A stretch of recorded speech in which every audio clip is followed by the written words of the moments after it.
Walt Harlan had the yellow signature envelope tucked under his left arm when his daughter Denise leaned across the bank desk and said, "Dad gets confused now." The words landed louder than they should have. Patricia Wells, the bank manager, paused with her pen above the tablet. Two tellers glanced over from the counter, then quickly looked away. Walt sat very still. Denise touched his sleeve like he was a child who might wander off. He means well, but he doesn't always understand what he's signing anymore. Walt looked at her hand first. Then he looked at the envelope. It was the same yellow envelope Margaret used to keep in the kitchen drawer for taxes, insurance forms, and anything that needed a real signature. Walt had written his name across the front that morning in block letters. Walter Harlan. Bank instructions. Denise gave Patricia a tired smile. "Mom used to handle all this. Since she passed, I've had to step in." Walt's jaw tightened, but he did not interrupt. Denise opened her purse and pulled out a clean white form. She placed it on the desk in front of Patricia, smoothing it with both palms. "This is what we need," Denise said. "It'll make things easier." Patricia glanced down. "Joint account owner authorization?" Denise nodded quickly. "Just so I can help him." Walt blinked once. "That's not what I came here to sign," he said. Denise gave a small laugh, the kind meant to soften a correction and sharpen it at the same time. "Dad, we talked about this." "No," Walt said. The teller closest to them stopped typing. Denise's cheeks colored. "See? This is what I mean. He forgets conversations. He gets mixed up." Walt reached for the yellow envelope and pulled it closer. His fingers were steady as he opened the flap. Inside were the papers he had placed there before breakfast, clipped together the way Margaret always taught him, except the top paper was gone. Walt searched once, then again, slower. Denise sighed. "Dad, please don't make this harder." Walt looked at the white form on the desk, then back into the envelope. He knew the weight of that envelope. He knew the paperclip. He knew exactly what he had brought. Patricia watched him carefully. Walt lifted his eyes and spoke quietly, but every person at that desk heard him. "That is not the paper I brought." Patricia Wells did not reach for the signing tablet again. She set her pen down, folded her hands, and looked from Walt to Denise. "Let's slow this down for a moment." Denise sat back in her chair. "There's nothing to slow down. Dad just gets nervous with paperwork." Walt kept the yellow envelope open on his lap. Patricia turned slightly toward him. "Misher." "Harlan, can you tell me what you believed this appointment was for?" Walt answered without hesitation. "Emergency contact update. Not ownership. Not access." Denise gave a soft, embarrassed laugh. "That's part of it, Dad." "No," Walt said. "That was all of it." Patricia tapped her keyboard and pulled up the appointment record. The screen reflected faintly in her glasses as she read. Denise leaned forward. "I made the appointment, Patricia. I told your assistant we needed help with Dad's accounts." Patricia's eyes stayed on the screen. "The note says the appointment was requested by Walter Harlan." Denise stopped smiling. Walt looked at her then, not angry, just waiting. Patricia clicked once more. "It also says, customer wishes to update trusted emergency contact. No ownership change requested." For the first time, Denise did not speak over him. The quiet around the desk changed. It was no longer the uncomfortable silence of an old man being corrected. It was the sharper silence of a story not matching its paperwork. Patricia turned the monitor slightly away and looked at the white form Denise had brought. "This document is for adding a joint owner to the account." Denise's voice tightened. "That's just bank language. I'm his daughter." "It is still a different transaction," Patricia said. Walt slid one finger along the inside edge of the yellow envelope. He could feel the faint ridge where the missing paper had been clipped. Patricia closed the file on her screen. "Mish. Harlan, I'm not comfortable proceeding with this form today." Denise's face hardened for half a second before she covered it with concern. "So what happens now?" Patricia looked at the envelope, then at Walt. "Now we find out why the paper on my desk doesn't match the appointment you came for." Walt lowered his eyes to the empty space inside the yellow envelope. If the appointment record was right, then the question was no longer whether he had forgotten. It was who had changed the paper. Patricia asked Denise to wait in the lobby. Denise stood too quickly. "For what?" "Standard review," Patricia said, her voice even. "Any time there is a mismatch between appointment notes and documents, I need to check the account process." Denise looked at Walt as if he had caused a scene on purpose. Walt did not look away. Patricia led him to a smaller desk near the side wall, away from the teller line. "Mr. Harlan, I'm going to check one thing. I'm not accusing anyone."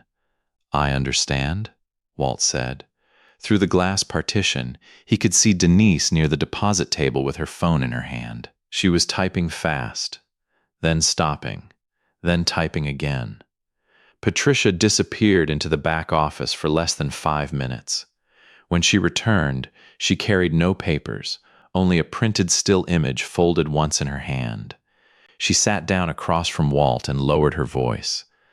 "The lobby camera does show your daughter handling the yellow envelope before you came to my desk." Walt's fingers closed around the envelope on his lap.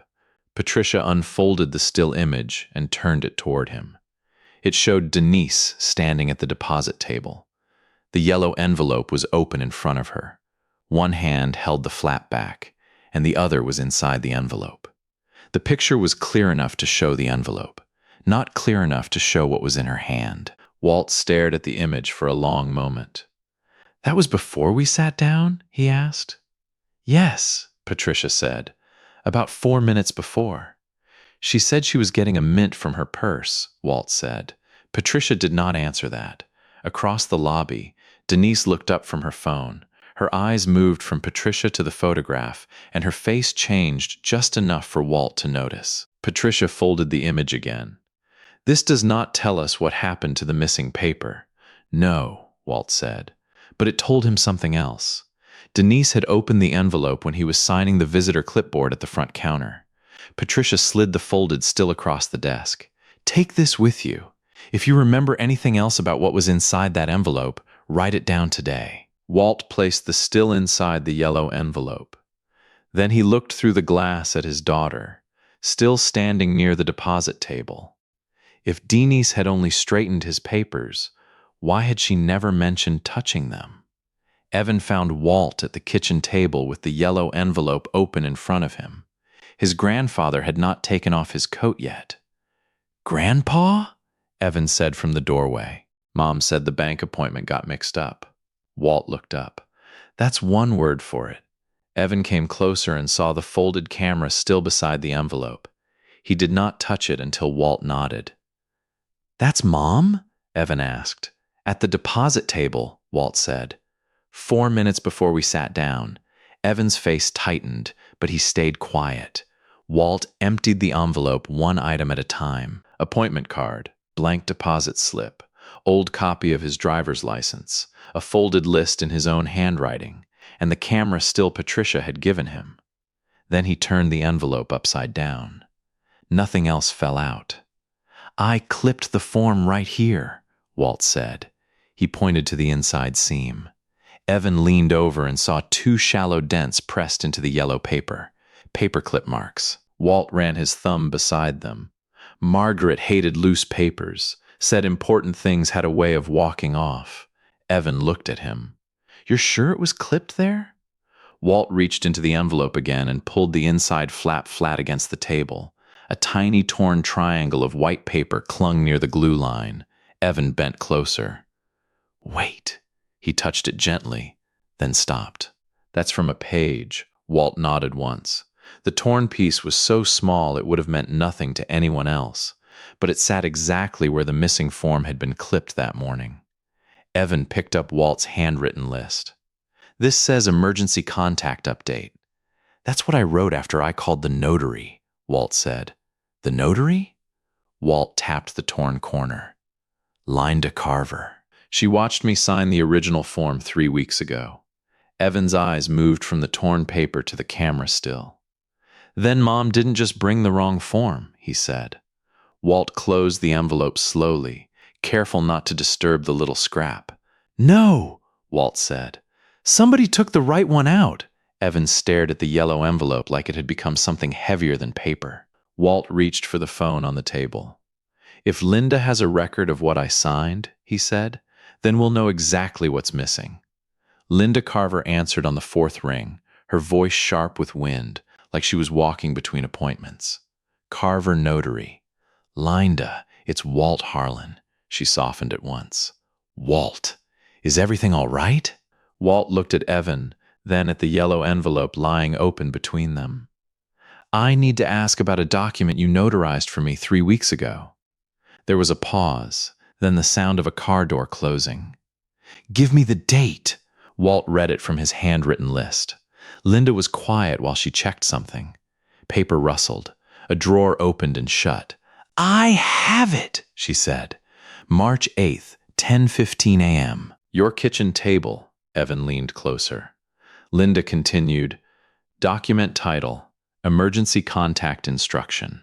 1 page, signed by Walter Harlan, witnessed voluntarily, alert and oriented.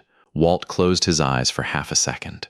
There it was, not everything, but enough to steady the floor beneath him. Did it say anything about joint ownership? Walt asked. No, Linda said. That would have been a different document, and I would have written that down. Evan let out a breath he had been holding. Linda's voice changed. Why are you asking me this? Walt touched the torn paper corner inside the envelope. Because that page is missing. Another pause. Then Linda said, more carefully, Walt, my journal can confirm what you signed. It cannot tell you where the paper went. I know. But whoever has the original would know exactly what it was meant to replace. Walt looked at Evan. The kitchen felt smaller. Linda added, I can send you a photo of my journal entry, but it only proves the document existed. That's enough for tonight, Walt said. His phone buzzed a minute later. Evan opened the message for him and placed the screen beside the yellow envelope. The notary journal line was neat, ordinary, and impossible to argue with. Emergency contact instruction. Walt read the words twice. Evan pointed at the joint owner form copy Patricia had allowed Walt to photograph. Grandpa, if this was the paper you signed, why would Mom bring a different one? Walt did not answer right away.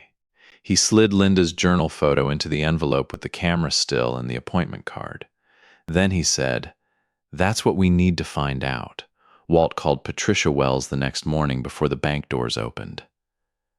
I need to understand the difference, he said. Plain English. Patricia did not ask which difference he meant. Emergency contact versus joint owner? Yes. There was a brief rustle on her end, then her office door clicked shut. An emergency contact lets us reach someone if we believe there is a problem. It does not give them control of your money. Walt looked across the kitchen table at Evan, who had the yellow envelope open beside his coffee. And joint owner? Walt asked. Patricia was quiet for one beat too long. A joint owner can access the account, she said. Withdraw funds. Write checks. Use online banking. Depending on the account type, they may also have rights that continue if something happens to you. Evan's eyes lifted. Walt reached for the photographed form Denise had placed on the desk. The words looked harmless until Patricia said them out loud. Withdraw funds. Use online banking. Rights that continue. Walt set the photo down carefully. So this was not just permission to help me. No, Patricia said. It was much more than that. Evan leaned forward and whispered, Ask if Mom knew. Walt did not repeat the question. He already knew Patricia could not answer it. Instead, he said, Would the form itself explain that? Yes, Patricia said, in the disclosure language. Small print, but clear.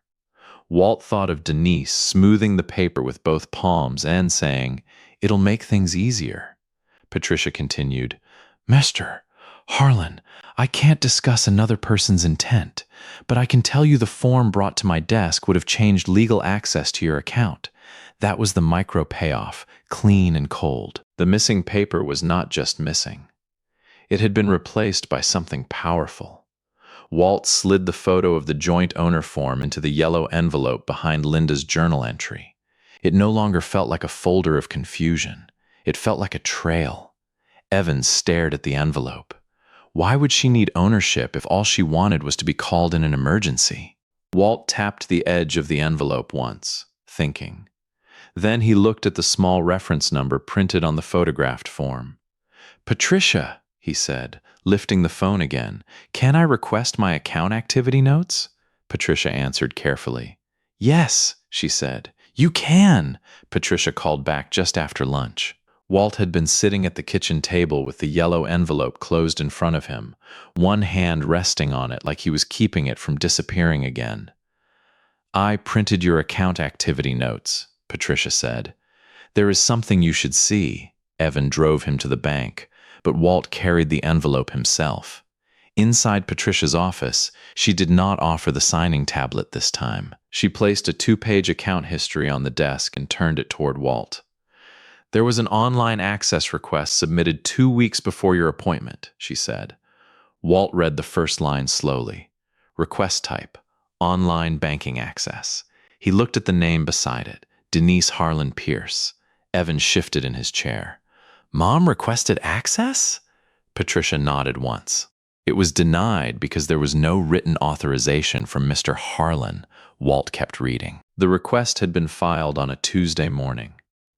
Denise had been at his house that same day, sorting his pill bottles after his eye doctor appointment and telling him not to worry about little things. Patricia tapped the lower corner of the page. "There's also a note from our customer service department. They mailed notice of the denial to your address." Walt looked up. "I don't remember seeing that notice," he said. Denise had brought him soup that week. She had taken his trash to the curb. She had also told him she would straighten up the mail pile so he could rest his eyes. Evan's voice was quieter now. "Grandpa, could it have gotten mixed in with something else?" "Maybe," Walt said, but the word did not feel solid. Patricia slid the printed activity note across the desk. "This copy is yours. Keep it with the rest of your records." Walt opened the yellow envelope and placed the account history behind the joint owner form photo. The stack was getting thicker, not louder, not dramatic, just harder to explain away. As Walt stood to leave, Patricia added, "Mr. Harlan, if you never saw that denial notice, you may want to check whether your mail was interrupted." Walt stopped with his hand on the chair. Outside the bank windows, Evan was already looking at him, because they both remembered the same week. The week Denise had picked up his mail. Walt did not call Denise. He went home, set the yellow envelope on the kitchen table, and pulled the mail basket from the counter with both hands. Even stood beside him. "You want me to sort it?" "No," Walt said. "I want to see what I missed."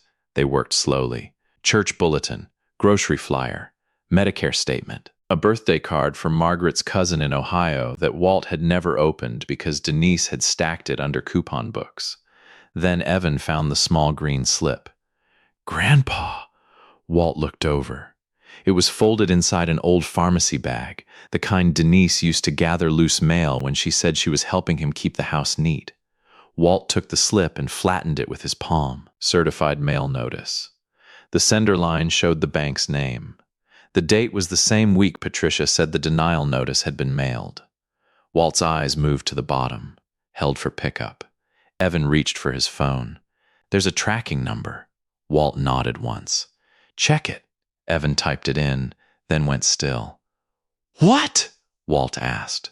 "It says delivery attempted, then held at post office, then picked up 3 days later." Walt looked toward the front window. That was the week after his eye procedure, when Denise had driven him home and told him not to strain himself reading small print. She had taken his keys from the counter so she could bring in groceries. She had also said, "I'll grab your mail for a few days, Dad. You just rest." Evan turned the screen toward him. The pickup initials were not a full signature. Just 2 letters. D.P. Walt did not speak. The house felt too quiet around Margaret's old kitchen clock. Evan lowered his voice. "Maybe Mom thought it was medical paperwork." Walt looked at the bank name printed clearly on the slip. Maybe, he said, but he opened the yellow envelope and slid the certified notice inside with the other papers. It was no longer one wrong form. It was a form, an access request, and a bank notice he never received. Walt stared at the envelope flap, then at the porch across the yard. There's one person who might remember who picked up the mail, he said. Evan followed his eyes toward Carol Benson's house. Carol Benson answered the door wearing gardening gloves and a worried look. Walt, she said, glancing past him at Evan. Is everything all right? I need to ask you something small, Walt said. About the week after my eye procedure, Carol pulled one glove off finger by finger. That was when Denise was helping you, wasn't it? That's what I'm trying to understand.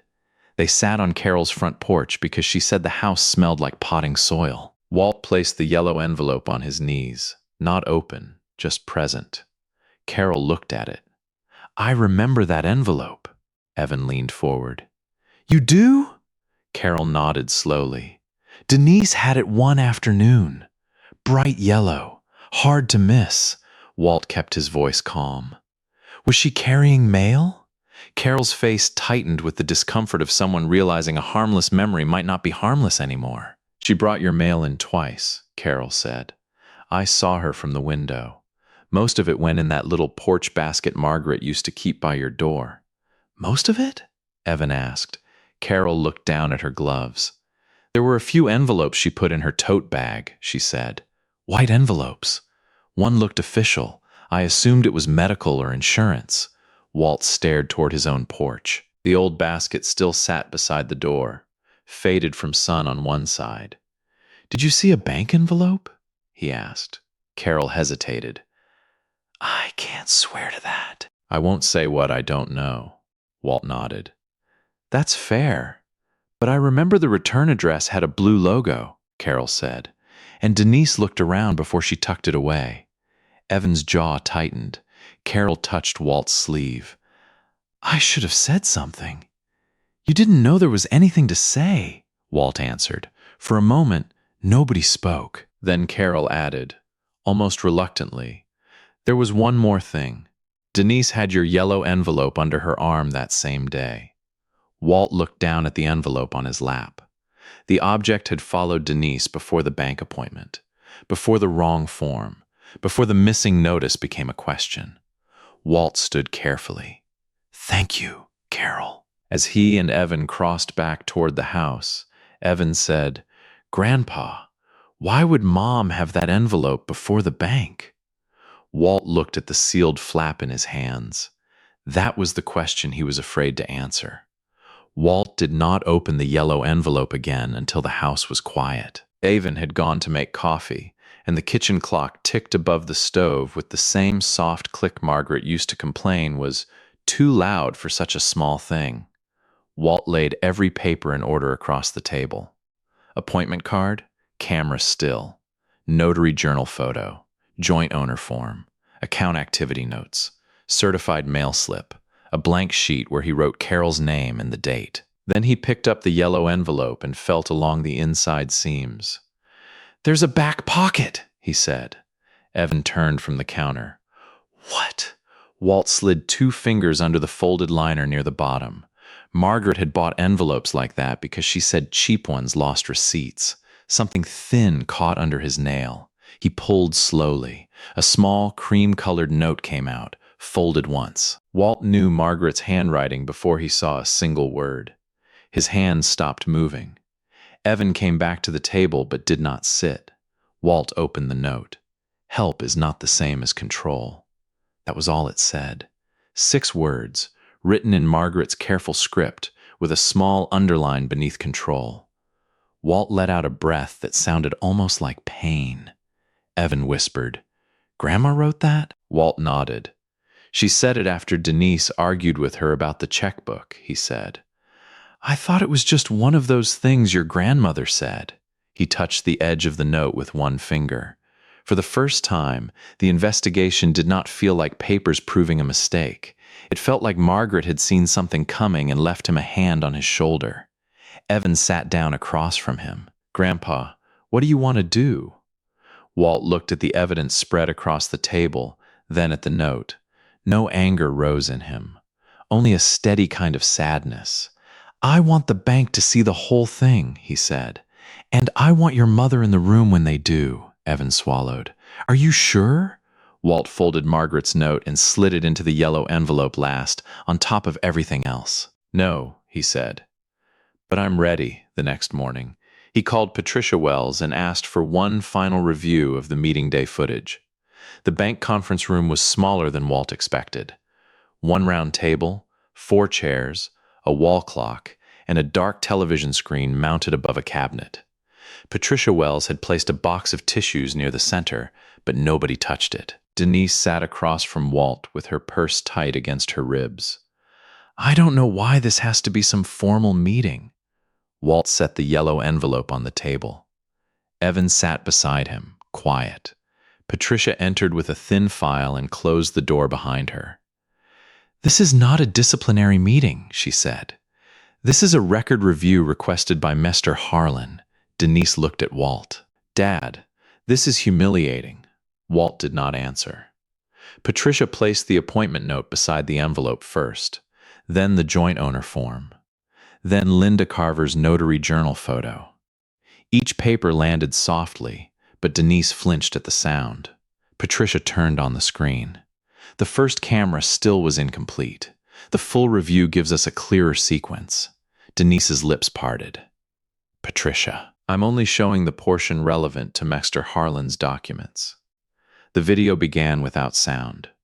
There was the bank lobby, the deposit table, Denise standing beside Walt's yellow envelope while Walt signed the visitor clipboard near the front counter. On screen, Denise looked over her shoulder once. Then she opened the envelope. Walt felt Evan go still beside him. Denise removed a clipped white page from the envelope and folded it quickly. She slipped it into the side pocket of her purse. Then she took another form from that same purse, placed it inside the yellow envelope, pressed the flap flat, and stepped away before Walt turned around. Patricia paused the video. No one spoke. The television screen held Denise frozen with one hand on the envelope and the other near her purse. Denise stared at the image like it belonged to someone else. Walt looked down at his hands. They were steady. Patricia placed one finger on the joint owner form. This is the document that appeared at my desk. Then she pointed to Linda's journal entry. And this confirms the document Mr. Harlan had already signed was an emergency contact instruction. Denise whispered, I was trying to help. Walt finally looked at her. Then why did you hide the paper I brought? Denise's eyes filled, but she did not answer. Patricia did not press her. She simply took a red stamp from her file, marked the joint owner form void, and set it beside the yellow envelope. That sound changed the room. Not because Denise was punished, because Walt was believed. Patricia turned the signing tablet toward him, but her voice was gentle. Mr. Harlan, we can correct the record now. Only if this is still what you want. Walt looked at Margaret's folded note inside the open envelope. Then he looked at Evan. For the first time all week, his grandson was not watching him like someone who needed protection. He was watching him like a man who knew exactly what he was doing. Walt picked up the pen. Walt signed his name once, not slowly because he was unsure. Slowly because every letter belonged to him. Patricia reviewed the screen, then nodded. Emergency contact instruction filed. She placed the voided joint owner form into the bank file, separate from Walt's corrected papers. No ownership change has been made. Denise stared at the table. Her face was pale, but she did not cry. She did not apologize in a grand way, and Walt was grateful for that, because anything grand would have felt too easy. Patricia slid the corrected packet back toward him. Mr. Harlan, these are your copies. Walt opened the yellow envelope and placed the papers inside. Denise finally spoke, her voice small and defensive. I thought if something happened to you, everything would fall on me. Walt looked at her for a long moment. If you were scared, he said, you could have told me. Denise's eyes dropped. But you don't get to make me disappear so you can feel safe. No one corrected him. No one softened it. Evan sat beside Walt without reaching for the envelope, and that mattered more than he probably knew. Walt turned to Patricia. For the next 6 months, I don't want any account discussions with Denise unless I request them myself. Patricia typed a note into the system. Understood. Denise took a breath like she wanted to argue, then stopped. Walt stood and picked up the yellow envelope. This time no one touched his elbow. No one guided him toward the door. No one spoke for him. Outside, Evan walked beside him to the truck. You okay, Grandpa? Walt looked at the envelope under his arm. Not all the way, Evan nodded. Yeah, but I'm standing, Walt said. That evening, the kitchen table looked almost the way it had when Margaret was alive. One lamp on, 2 coffee mugs, the old recipe box near the wall, and the yellow envelope lying open in the center. Evan helped Walt place everything inside in order. The corrected packet, the appointment card, Linda's journal copy, the voided form copy, and Margaret's note on top. Walt took a black marker from the drawer. Across the front of the envelope, beneath his name, he wrote, My instructions, signed by me. He let the ink dry before he moved it. Then he placed the yellow envelope beside Margaret's recipe box, where it could be seen, not hidden. Evan stood quietly at his shoulder. Walt touched the recipe box once, then rested his hand on the envelope. For the first time since Margaret died, the kitchen did not feel empty.